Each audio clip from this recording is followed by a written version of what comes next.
InsyaAllah, amin. Kalau tengok sekarang ni zaman dah digital, doktor. Bila kita tengok mereka dah mungkin dulu waktu kita tahun dalam 80-an, 90-an, kita masih lagi rajin untuk menulis. Kalau Dr. Sam tengok Tuan Guru, adakah Tuan Guru yang seorang yang dia akan menulis guna tangan dahulu, ataupun mesti ada fasa yang Dr. Sam pernah tengok Tuan Guru tulis pakai typewriter, dan sekarang ni era digital, kita lebih kepada komputer. Macam mana cara tu kat tu? Saya ingat Tuan Guru adalah di kalangan agamawan yang saya kenal lah, antara yang paling awal menggunakan komputer.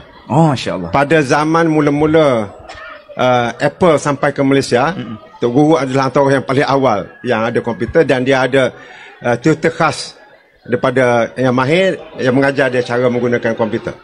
Memanglah pada peringkat awal sebelum ada komputer itu, maka penulisan lah, penulisan dan pergi kepada type dan sebagainya. Tapi pada zaman sekarang ini saya lihat semua butiran-butiran dan ilham-ilham yang ada dalam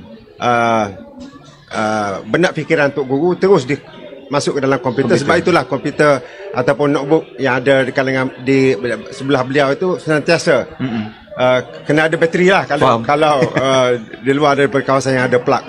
Dan sebenarnya tak kira atas kapal terbang. Contohnya atas kapal terbang pun, kalau dia boleh buka notebook, dia akan buka. Kalau tidak,